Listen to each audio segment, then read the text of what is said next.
សួស្តីបងប្អូនទាំងអស់គ្នាបងប្អូនទាំងអស់គ្នាឃើញសភាពបែបនេះហើយប្រេងប្រាំងរបស់បងប្អូនទាំងអស់គ្នាគឺខូចហើយអញ្ចឹងបងប្អូនត្រូវតែផ្លាស់ប្ដូរអញ្ចឹងចង់ដឹងវីដេអូបន្ទាប់ត្រូវការធ្វើគេខ្លះអញ្ចឹងខ្ញុំប្រាប់បងប្អូនទាំងអស់គ្នាហ្មងថ្ងៃហ្នឹងខ្ញុំយកខៀវសេះខៀវរបស់ខ្ញុំយកទៅកាត់ដៃផងហើយមួយទៀតគឺឆែកជាមួយនឹងស្បែកប្រាំងទោះបីឆែកយ៉ាងណាក៏នៅតែល្អដែរបងប្អូនទាំងអស់គ្នាសារខ្ញុំទៅដូរដែរអញ្ចឹងអ្វីដែលដូរហ្នឹងគឺបូមចាស់ចោលហើយដាក់ប្រេងថ្មីអាហ្នឹងអត់ខុសពីម៉ូតូពីប្រេងនៃបងប្អូនទាំងអស់គ្នាដែលប្រើប្រាស់យូរអស់សុពលភាពទេអញ្ចឹងតម្រូវឲ្យបងប្អូនបាញ់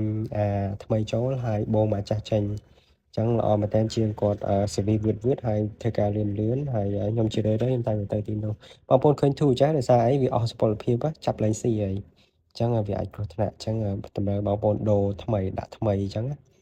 ចឹងអរគុណជាងមែនតើតែគាត់ service ល្អហើយធ្វើការលឿនមែនតើខ្ញុំអាសាទៅទីនោះគឺ